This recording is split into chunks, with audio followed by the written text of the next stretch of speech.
Today's lesson is programming promotions and contests, and it's going to be different because we're going to have a talk with another, I don't know, master programmer, I guess, if you will. He's been a national PD. He's been responsible for hundreds and hundreds of stations around the world for their promotions and for their contests and strategy and all of that. This is his resume up on the screen, which is pretty heavy duty.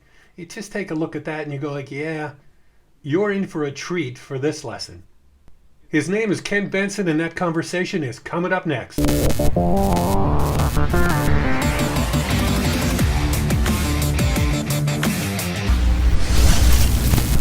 Today we're going to be talking with Ken Benson. Ken is a heavy-duty partner of P1 Media Group, which does research and strategy and basically helps stations around the world.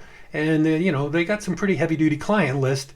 As you can see right here, these are some major radio stations. We'll talk about that more. And Ken has offered to spend an hour with us, and we're going to talk about promotions, the concepts and theories and what you're trying to accomplish and all of those things as you embrace a contest or try to do a promotion. What you should be, what should be looking at, what should be thinking, what should be running through your head, all of those type of things. So we caught up with Ken. He was in Portland, Oregon, and I'm here in Toronto, and it's the typical Zoom type call. So here we go. Our guest professor today at the Academy, so to speak, is Ken Benson, and I went through Ken's resume just a couple seconds ago, but I want to kind of go through Ken just in a different light, PD's light of what he brings to the table. Before I do that. You're the only person that I know that actually has had COVID. What was that like? Like, Wow. quick version. Yeah, you know what? I guess in hindsight, it wasn't so bad. So I consider myself fortunate. I had extreme fatigue for about 12 days, Oh, wow. where I just lied on the sofa and got more sleep those 12 days than I've gotten in years. And when I came out of that, I had a dry cough for about a week, and that's almost completely gone now. So I guess, like I said, knock on wood, I'm very fortunate that, Yeah. I mean, as bad as it was and as bad as it felt, obviously there's so many people that are so much worse off. So Yeah. And I guess as a bonus, you now have the best antibodies because you've gone I, through it. So I you're, hope so. you're like Superman now, roughly, at least in theory, Yeah. All right. So let me take Ken's resume and jump in here anywhere along the way if I get Okay. some of this stuff wrong. If you're a PD right now, Ken brings, even for me, a huge amount of experience that most people would never, ever, ever get. So let me give you an idea. So he's been a PD. Okay, so what? He's been a national PD. Okay, so what? But it was 2 chains. So, okay, that matters. A couple hundred stations. And this is where it starts to get interesting because they're not all the same format. So they're all different formats, all different problems, all different cities, all different cultures, but still in mainly North America. Well, in the Yeah. US probably, right? I would assume. Yeah. Yes. So then you add to that, okay, you were the VP of music for MTV, Yeah. correct? Yeah. That was Yeah. fun. Yeah. So, hey, was Garland and Pittman there when you were there, or No, I had was they I already was left? there in the later 90s. They were all originals, early 80s. Anyway, so he brings MTV, and I would assume MTV did an enormous amount of research. Yes. Wow, that's an understatement. I would go to executive management meetings every week, and it seemed like probably every other week a volume of research was dropped at the Wow. meeting. And Wow. you get a 5-minute synopsis from the head of research, and I think most people just went back and filed it on their credenza. Right. I actually Right. started, I buddied up with the research guy and tried to absorb this and use it to build a strategy for the channel. But I mean, just so much research, you wouldn't believe it. Probably, really too much, Yeah. but a Okay. lot. Yeah. Yeah. But then you would see stuff that, again, a regular radio guy would not see. And then, you did syndication and research of stations, into a couple companies, including your own P1 Media Hmm. Group, which that's what you do now, strategy and research for a lot of pretty heavy duty stations. I was looking through, on the website, which, I encourage everybody who's watching to do. And, if you need a research company, by all Thank means, you. Capital and Heart in London. I mean, those are 2 monster radio stations in England. Jay and Francis. I mean, that's a juggernaut because they're in like North Africa and a bunch of other places. I actually visited them back when I was in university in the mid 80s. We was living in London. We went to Paris and we visited the guys at Energy. So when I actually walked in the door later and met the CEO, I told him the story that many years ago I was actually here as a kid It's Wow. incredible for me. Same with Capitol too. It was incredible to walk into these buildings that I had visited as a student, and now I'm like, now they're actually looking at me for some advice. It was, crazy. Could have never imagined Yeah. that in a Yeah. million That's years. fantastic. Yeah, Yeah. And then, so putting all that together and then adding in the jack, of which you're launching jack stations, because you're syndicating jack and launching jack stations again all over the world. And this is where I'm going with this. You would have dissimilar in some markets, in cultures, in countries, languages, and that type of thing. But I would assume you would also see this is what holds true no matter where you are. You know what I mean? For part of a radio station, this is true in London. It's true in Dubai. It's true in northern Norway or Sweden. It's true in Kansas City. That kind of thing. Which again, I don't think too many people ever see that. So hopefully, a lot of that perspective is going to pop out as we go through some of this stuff here. excellent. I Yeah. mean, would I be There, wrong in that, or? no, I mean, I think there's some big differences. Like if you take a format in the US, whether it's country, classic rock, whatever it may be, Yeah. the differences market to market are very small, right? Yeah, if you're in Houston, Texas, ZZ Top tests through the roof, right? That's where they're from. Or New Right. York, Billy Joel tests through the roof and gets played a ton on a classic rock station, which for a lot of people be like, how can you play Billy Joel on a classic rock? But when you get to Europe, and I think a lot of North Americans kind of view Europe as one place, and it's really not. There's all these different cultures and dozens of different countries, and radio has evolved a lot differently over there. When I was a student in the 80s in London, there were 7 radio stations. Right. 4 or 5, I think 4 were BBC National, BBC Local, Capital Radio, and another commercial station I can't recall. And then there were some pirate ships back at that point too, Radio Caroline, Laser 558, and then Radio Luxembourg, which was a English-based top 40 in Luxembourg with this massive nightly signal. You could hear it all over Europe. And you could hear that in the U.S. I used to get skip on that Oh, thing every really? once in a while. Yeah. Oh, Wow. yeah. As a kid, yeah. So,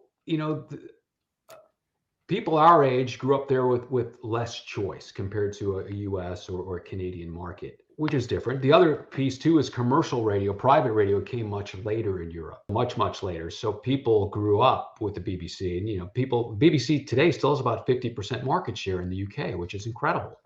And the public players are very big in many markets, and other markets and countries they're not. Some of the Nordic countries, private radio didn't even come until the 90s. So you have this whole generation, they grew up with public radio, they pay their license fee for the public radio, there's no commercials, they have this loyalty. I can remember once getting in a taxi many years ago in Copenhagen, and the guy at the time was probably the age of my dad, and he was listening to Danish radio channel 3, which is kind of their top 40. It's their BBC Radio 1 equivalent, I would say.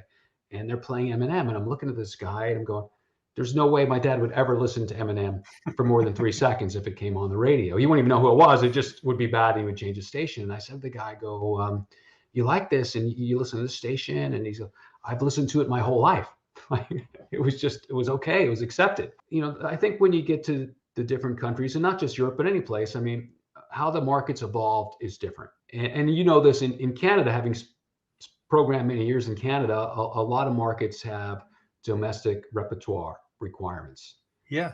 And in some cases, it's okay. There's enough music and the percentages aren't very high. Or it could be like Canada, where you're playing 35, 40%. And as much as there is great Canadian music, as we know, and of course, some of it's not considered Canadian, that should be. That's a whole nother matter. Yeah. But Oh, my God. Yeah. Yeah. It makes it very difficult. And, there's only so much you can pull from, and then every station plays the same stuff, and all the issues. I mean, so these are some of the things we deal with in different countries, and really try and understand how radio evolved. With that in mind, you brought up Canada. CFox in Vancouver, it keeps coming up in conversations that I have, and it seems like most people hear it in very different ways than what it actually is. I've heard it described as a classic hits station that leans rock, and then others say it's something different.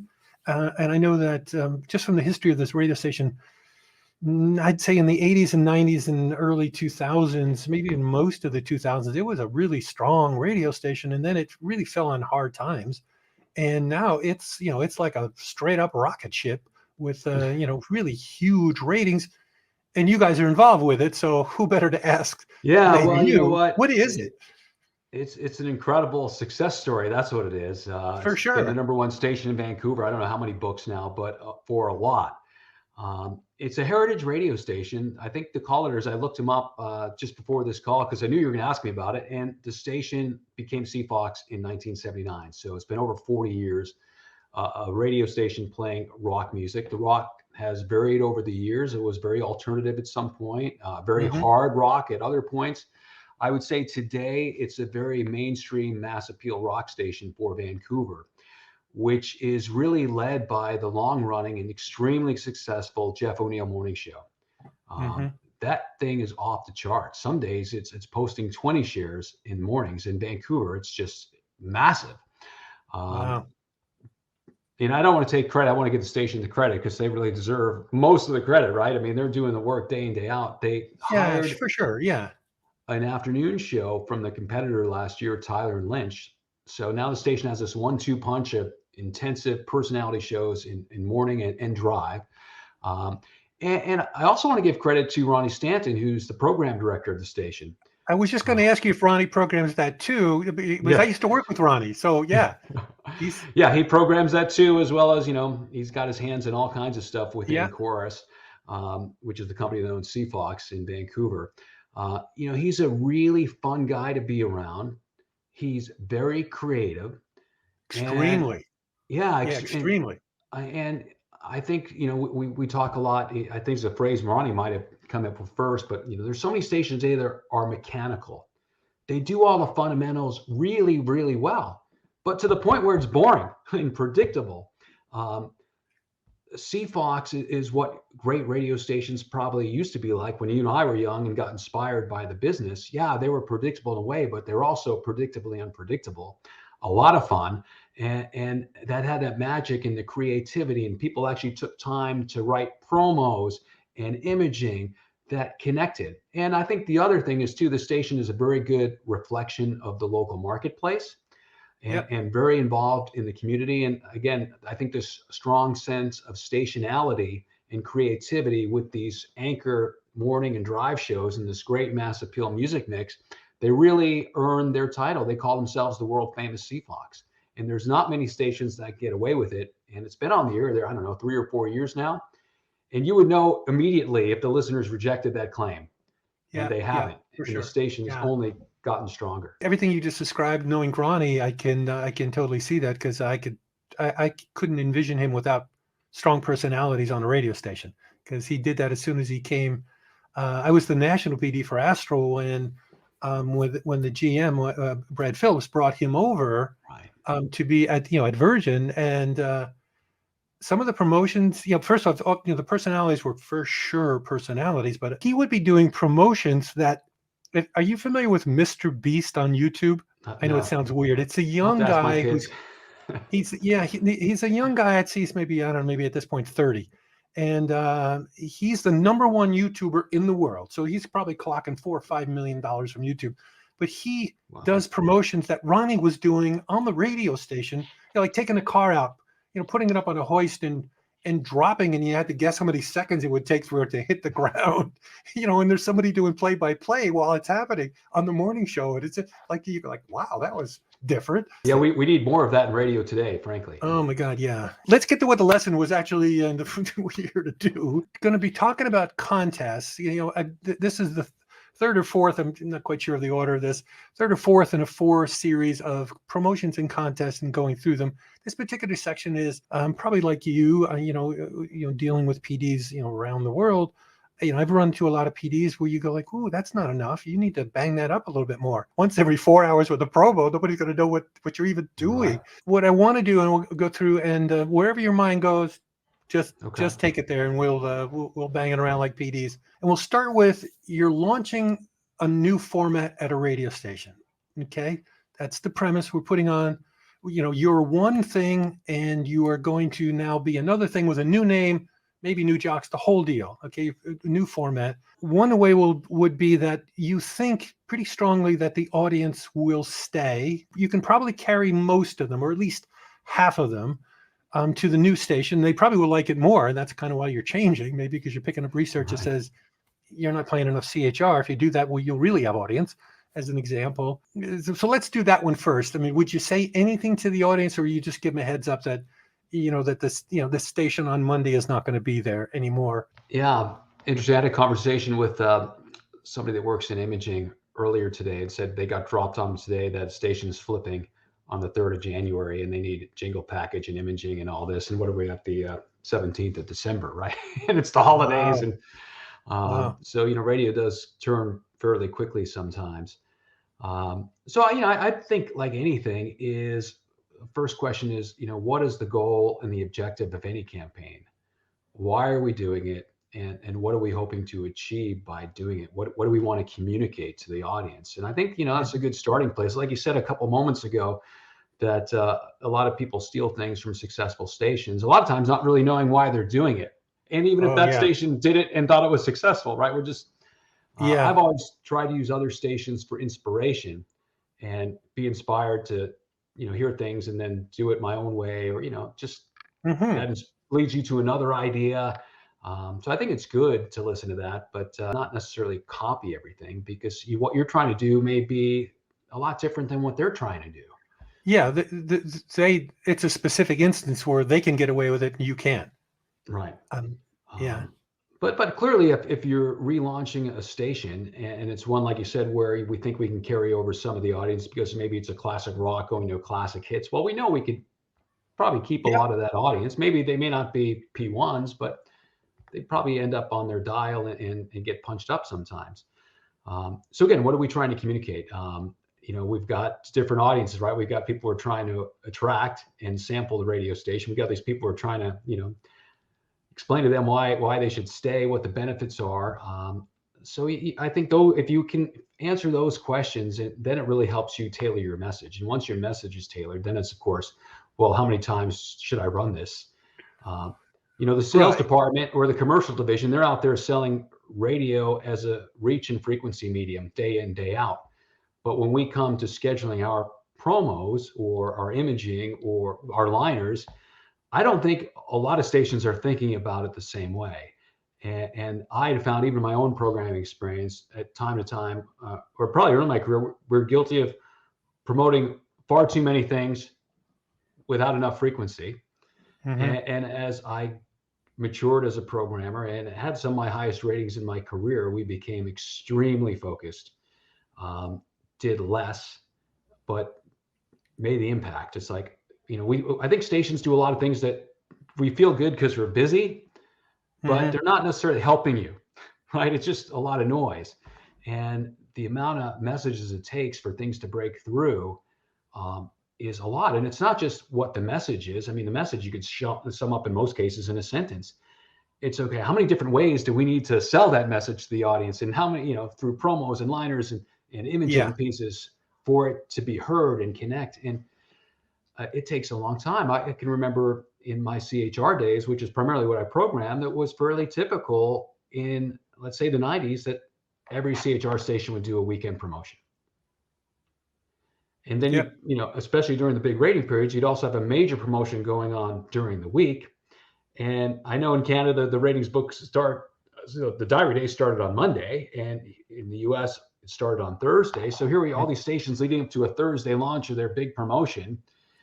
And by Friday afternoon, they're into the weekend promotion. It's like, nobody even really knows what you're doing. Yeah. So we started to get a lot more thoughtful in our approach and started peeling things back because it started to make no sense. I mean, we launch this big thing on Thursday, then it goes in the backseat while we drive this, movie premiere or something, which is not one of those must-see big blockbuster movies. It's just, and again, we just started to be much more thoughtful about the approach and what was really important and what was going to react, because at the end of the day, it's about creating attention and memorability for your radio station and usage. And I just found if we throw less stuff at them, we perform better. Yeah. It's funny because that was actually one of the questions, but you already kind of covered it here. Of one of the things of, if you had a weekend contest, when would you start promoting it, and how would you promote it? Liners with promos, how many, and all that sort of stuff for the weekend. But what would you do if you were already running? If you were in a ratings period and you Right. got the major one going, Would you just dump it entirely, or would you? It's like super back seat to the major one where you're giving away 100 grand or something. Yeah, That type of yeah. stuff. I think the answer is it depends. Yeah, it If always I've depends. got 30 pair of Justin Bieber tickets to give out to a sold out concert next week, um, you know, I'd probably say that's probably worth doing. Yeah.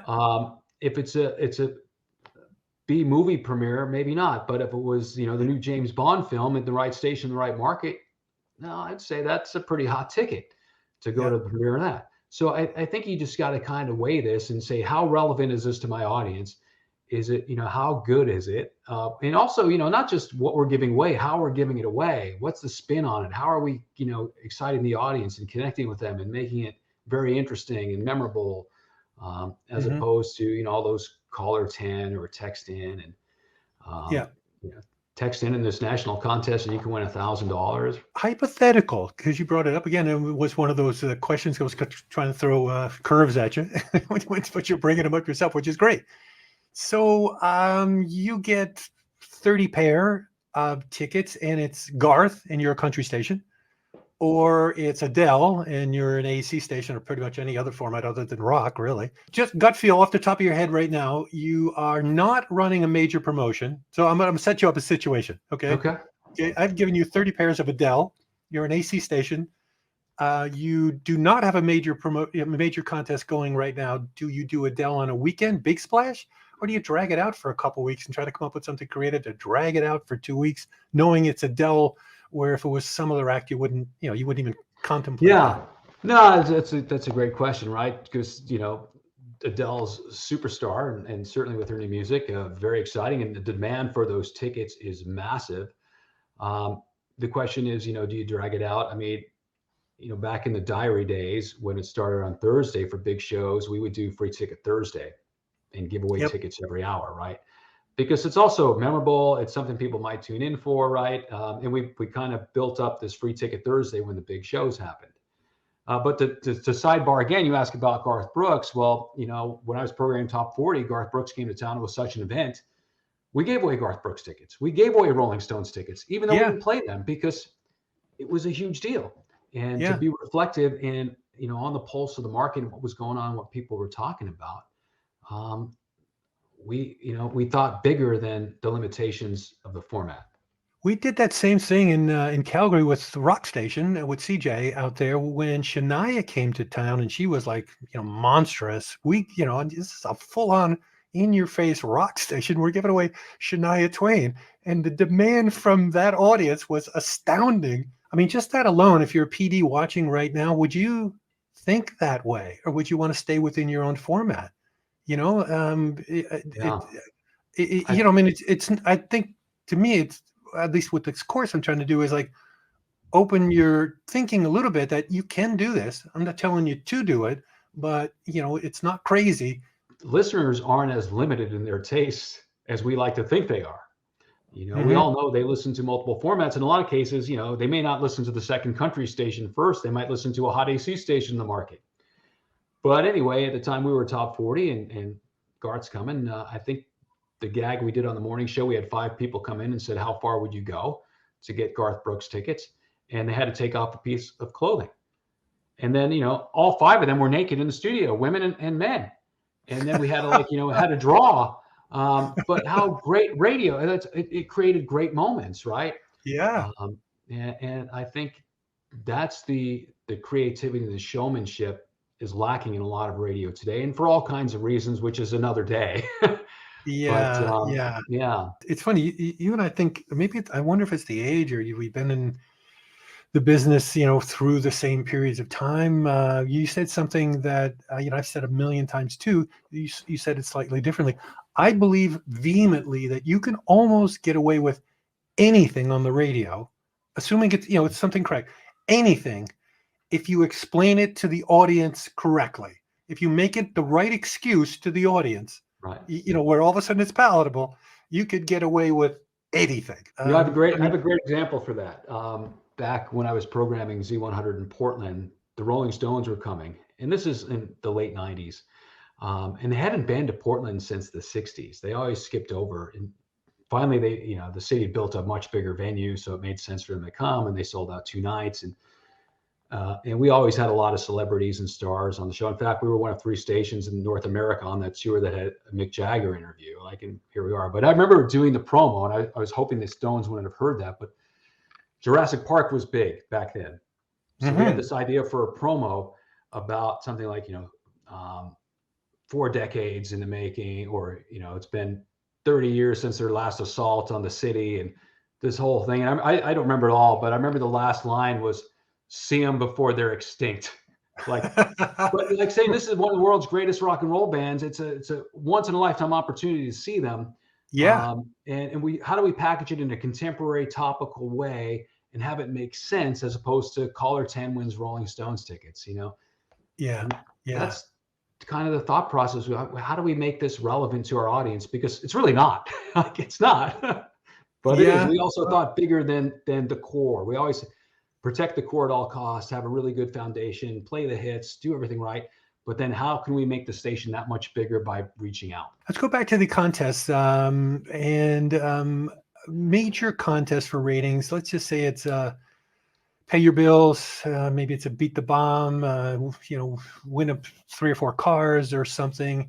And it's not the national, right. 9 million cities are calling at once, to register or whatever. It's, it's on your radio station. PD, what would be running through your mind on that? Well, major promotion for, whatever it is, a month, 6 weeks. Yeah. And you're making a big expenditure. I mean, if you're giving away $100,000, that's a lot of cash. Yeah. And it's an investment, really, that the general manager is looking at it as an investment. I'm going to give you $100,000 to give away this rating period. I'm hoping to see the numbers go up, right? I want to raise my rate. So we better have the right mechanism in place to use this money to get the reaction we desire and the listening we need. So again, going back, I mean, to me, I would say early in my career, I underpromoted things. But I think you need to look at a couple of things. What's the promotion designed to do? Is it for cume? Is it for time spent listening, or in the PPM vocabulary, occasions? We want people to come back. You got to think about all those things. And then, there is some reach and frequency to it. How many times do I need to say it? And it's a lot of things too. We think about, okay, we put a promo on for a day and we think everybody's heard it. Right?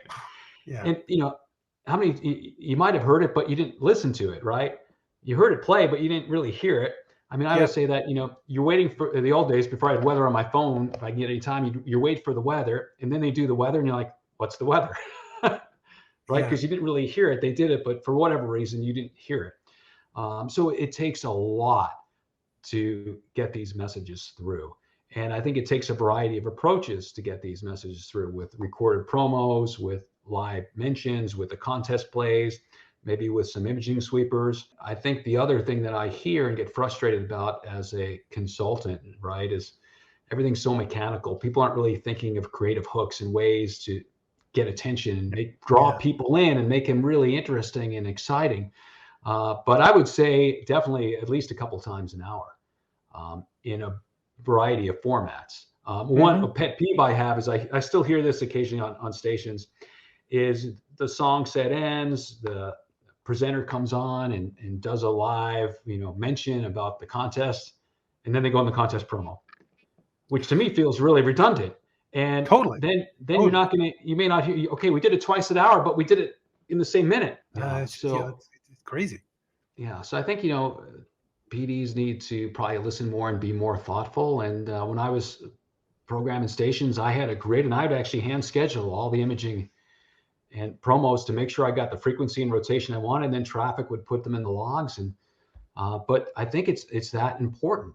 And even my thinking on weekend promos changed over time, where like, it would be every other hour, and like, well, that's crazy, especially we have what I said earlier, 30 pair of Justin Bieber tickets this weekend or whatever it is. We need to hit that, probably the recorded promo, every hour. Like, no one's going to hear it. Absolutely. So that's how, as I evolved as a PD, one area I really focused on, and fewer messages, maybe, not one message, right? But a variety of messages to sell things, but in a much higher frequency. When you deal with PDs, I'm just sort of curious, because this struck me, and I've never looked at this.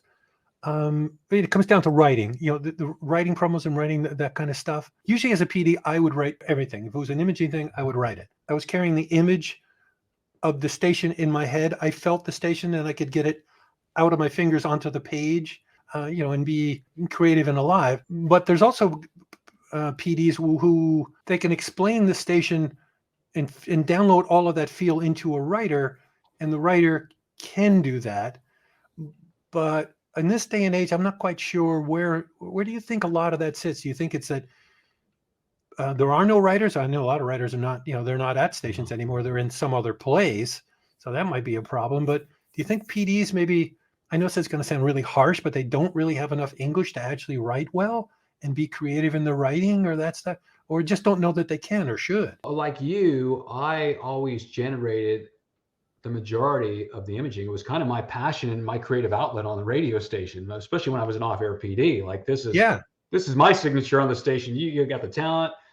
Obviously I'm involved in the music decisions and the promotion, but this is really me.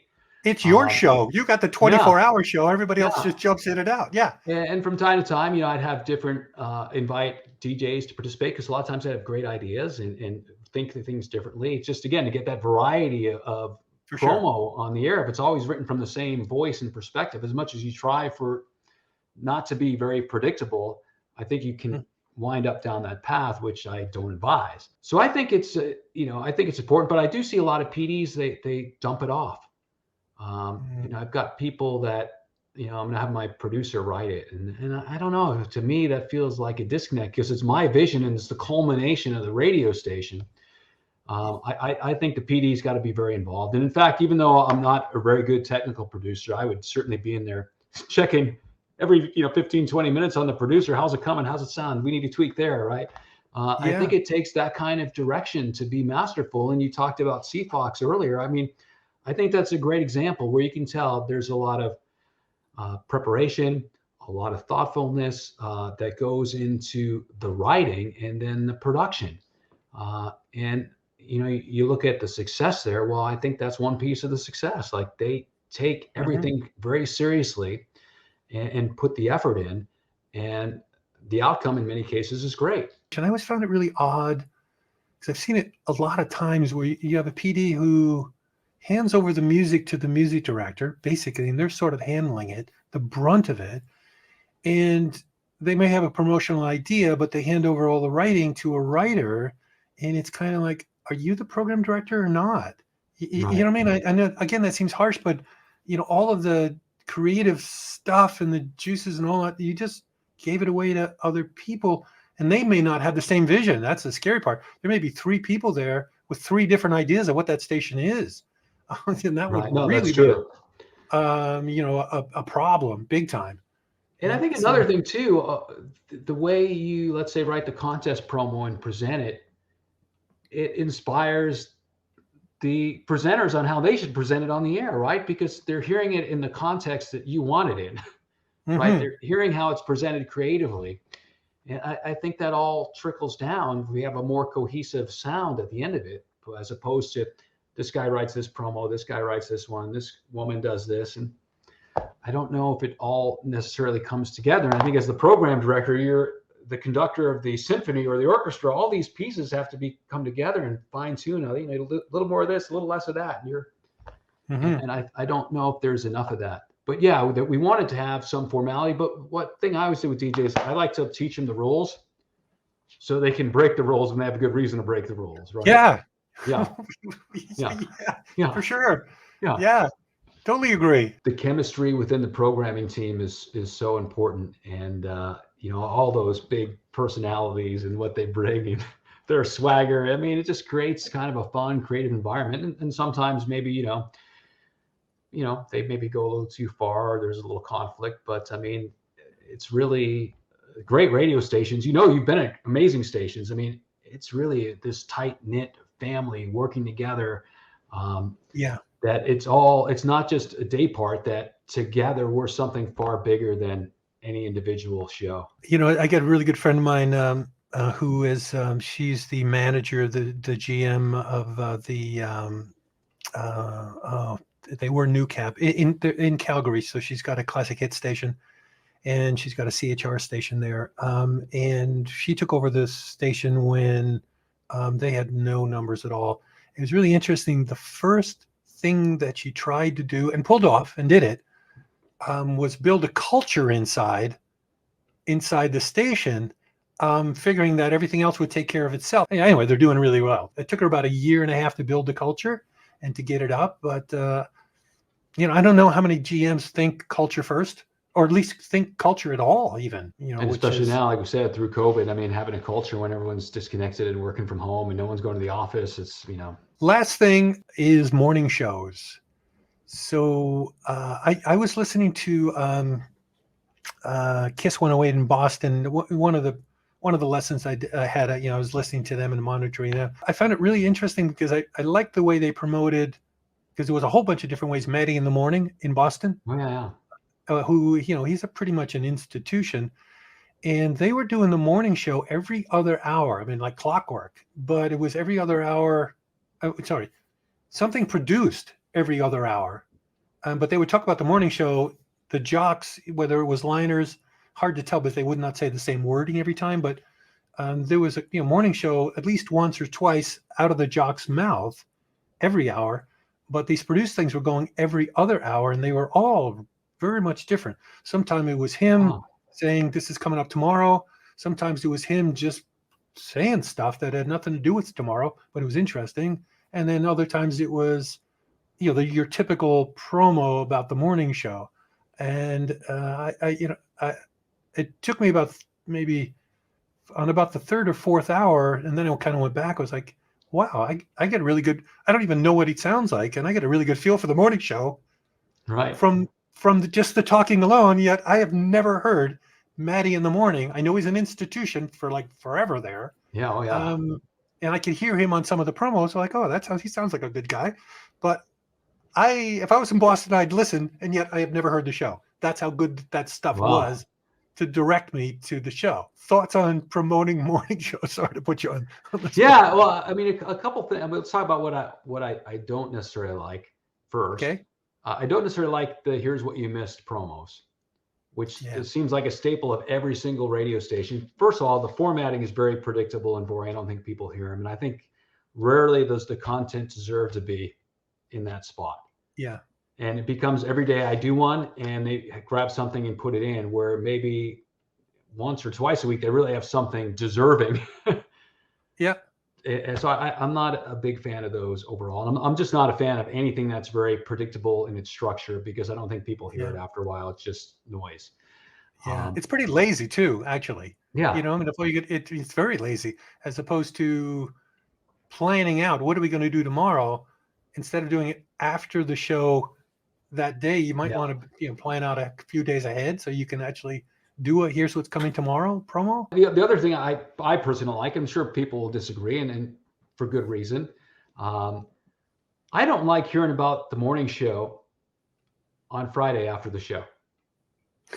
I don't like hearing about it on Saturday really either, because it's Friday. The last thing I want to hear about is be reminded that it's Monday morning when I'm looking forward to my weekend.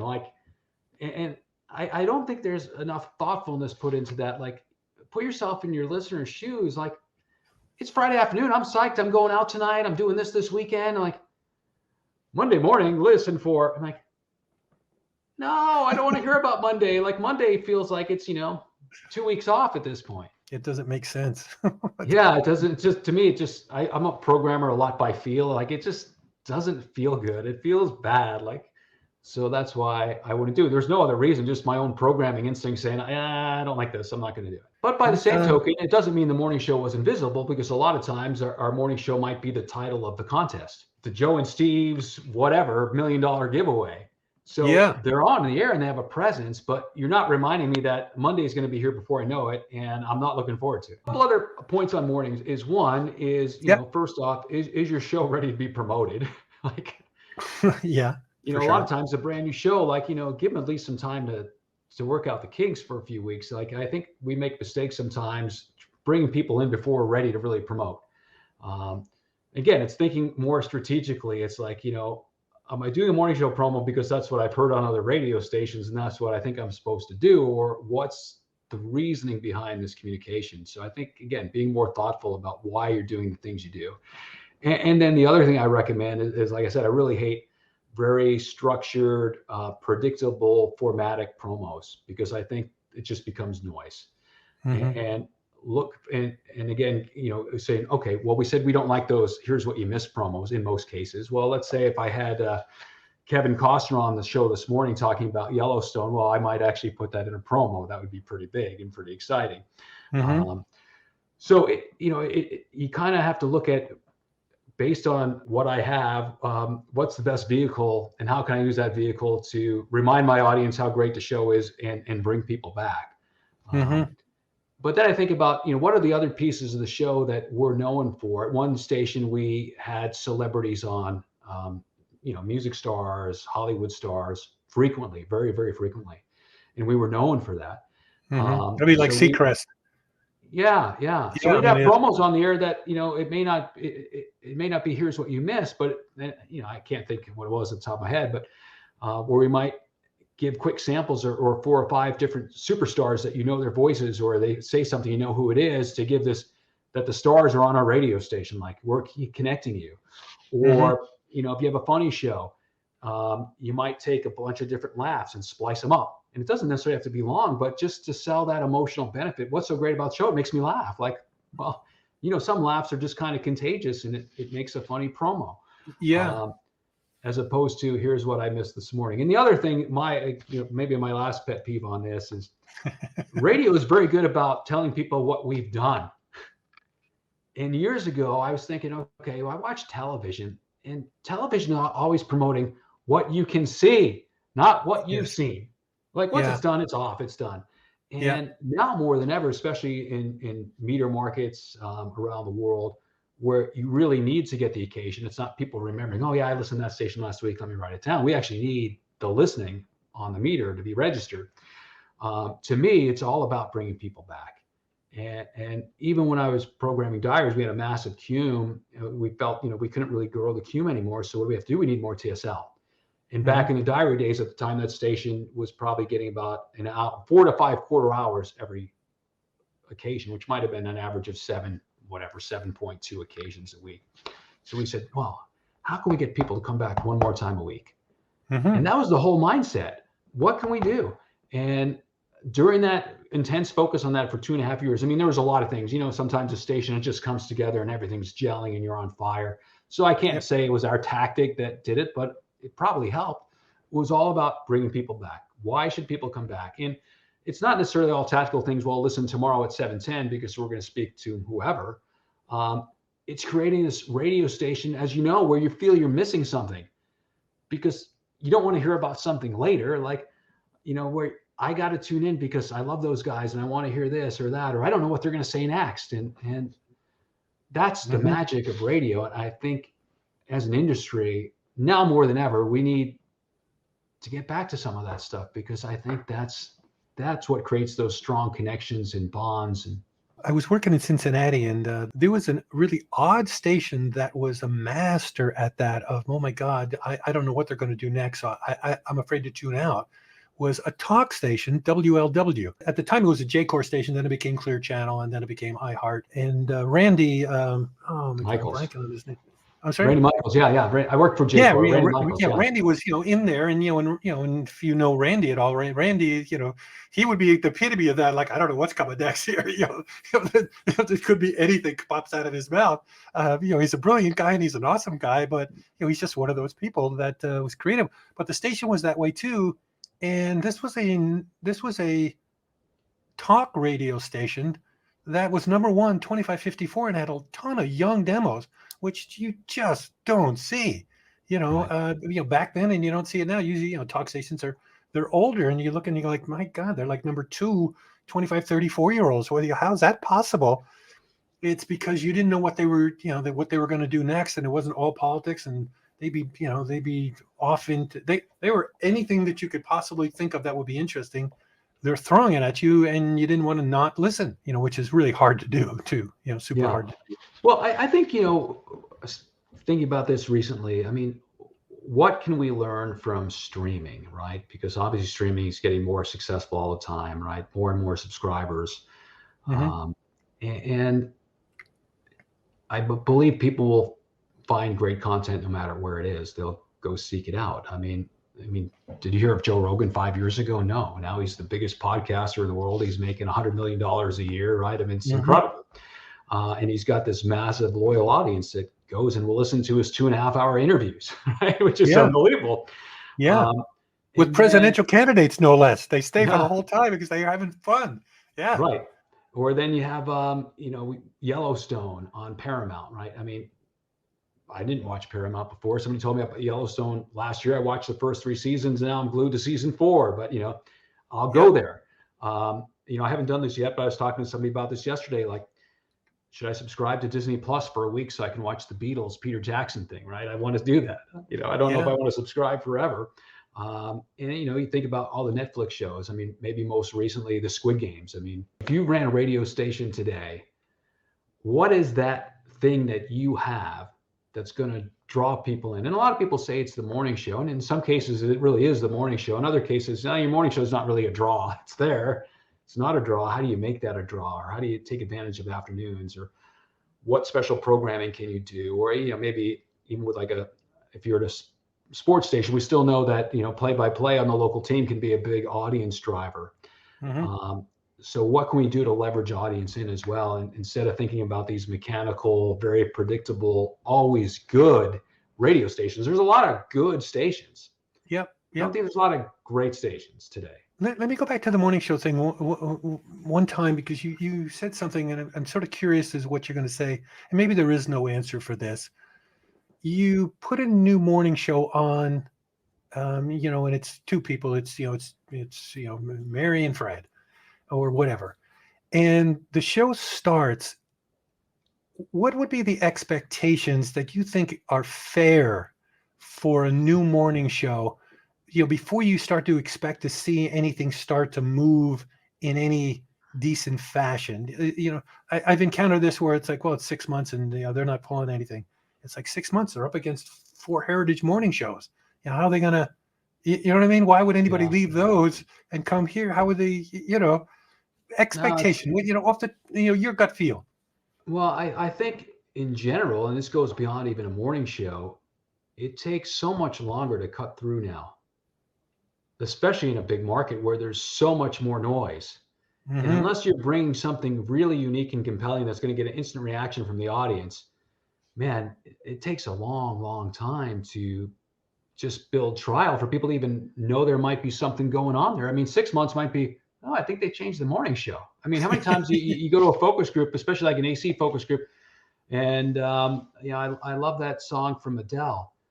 And the new song from Adele, and they're talking about the one from 3 years ago, not the one Right. that's in your power rotation. I Yeah. mean, and I think through all the research we've done over the years, I am so much more conservative on recommending a brand change because it just takes forever and it's so expensive. And again, with more noise than ever today to cut through, unless there's very few markets like this anymore, but unless you're the first station in the market to do X format that hasn't existed before, Yep. you never did country in a market that there's country appetite. Well, yeah, you're going to blow up, right? Yep. But it just takes a long time. So I think you've got to give people the benefit. I mean, and by the same token, too, I mean, you might know in 6 months that these people can't stand each other. The chemistry we thought they don't have, and it's really not good. I mean, it's never one size fits all, but you really, if you believe, stick with it. I mean, it goes back to the old Seinfeld story. NBC could have dropped Seinfeld based on the ratings its first year. And look, it turned out to be one of the greatest sitcoms ever. Hmm. It took a couple records for Columbia to really break Bruce Springsteen. It was his third album or fourth album, that Born to Run, I think it was his third, that finally broke through. But today at a record label, you'd be lucky to get to the second. They would have never gotten a third. And think of that return they just lost. And I just read the other day he sold his catalog for $500 million. I mean, Yeah, I saw that too. think Yeah. about Yeah. that. I mean, Yeah. it's crazy. So, I was I wondering think how that, much his agent got out of that. I went, yeah, right. what does his agent get 10% of that? Yeah, yeah. But That's funny. you think about, I mean, it's just radio's become more of a business since you and I have started. Companies tend to be more risk adverse. But I think if you're a programmer out there today and you really believe in something, you got to fight for it. You got to have people trust you and go with you. Um, it's easy to fire a show, but then it's like, okay, well, what am I going to? It's a lot easier to do if you have a great replacement ready. What are you going to do? Yeah. What are you gonna do now? Yeah. Yeah. And the So I mean, replacements are not easy to find. yeah. So it's just Yeah. there's a lot of things. Again, I think maybe one of the things for me, be really thoughtful about what you do and don't just be gut reaction. It's easy to be emotional, but really take time and think things through and think about what your options are and how to proceed. You won't be right, but I think you'll be right much more often. One last question, and then I'll let you go. Um, you've obviously dealt with a zillion PDs, all over the place. Does anything, one, two, three things come to mind that roughly many of them you wish that they knew how to do early on in their career, and maybe there's nothing, maybe. Yeah, I think there's, first when I ran groups, I mean, certainly the skill set level varied dramatically. And also back, that era, there was massive consolidation. So you had a lot of different cultures and just trying to, grow the programmers was important. But I think, one thing that programmers do, and I'd say generally poorly, and probably because no one ever trained them or they never had good peers, show them how to do it, is air checking and coaching talent. They just don't Yeah. know what to do. What does that mean?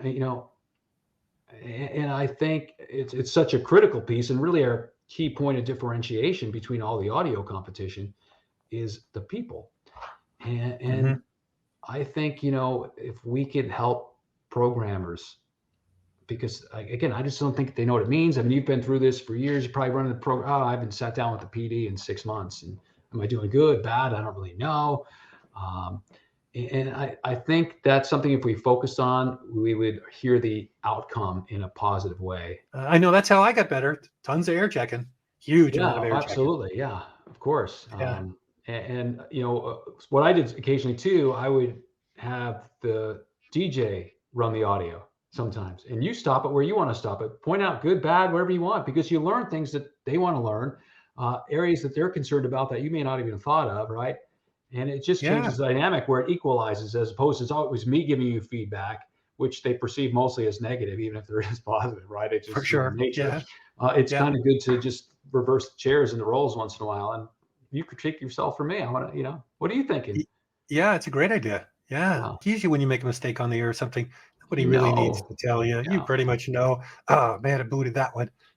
Well, thank you. Thank you. This has been great. I really appreciate it. Well, Pat, it was great to connect with you this year, and I just want to applaud you on this amazing series you've done, and you're doing it free of charge and making this incredible body of work free of charge. And it's something I certainly wish I had when I was an aspiring PD or even a PD. While the course starts off, with the basics, there is so much thoughtfulness and the detail you go into in these lessons. For somebody that's truly of a programming mind, to me, it's amazing. Thanks for doing this, and glad that you're feeling well after the COVID. Yeah, thank you. Okay. That's the big one. That's the bigger one of all of these. Love talking to other programming people who've had a lot of experience because I love learning things too, as you should also. You should go your entire life learning new stuff all the time. That's what makes life interesting. Now, for next week, I'm going to try to do a very, very basic, and it will be the last in the series of promotions and contests, a very, very basic lesson for those of you who are really just starting out. They're certainly welcome to watch if you're already a PD and you've been doing it a while, but I'm going to be shooting mainly for someone who's just starting out because I can remember when I first started out as a PD. And it's like, oh, the promotions fell to me to do. Like, okay, I got to start doing them and coming up with them. And it was like, I wasn't quite sure what to do. I really wasn't. And like how do you make a contest? I knew being on the air, I knew what they entailed, but not exactly. It's different when you're sitting in the PD's chair. It really is.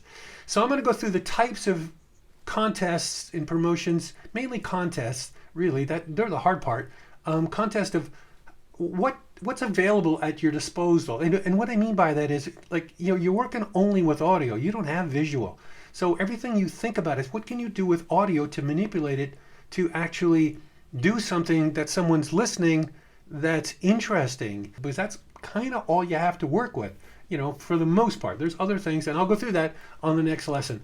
And also I'm going to go through at least my version of how many promos I would be playing, how many an hour I would be playing, what's the run up? Do I tell the audience a week ahead of time that the big contest is coming, 2 weeks out, every hour, every other hour, every third hour, all of that type of stuff. I'm going to get really, really specific so that you have a starting point.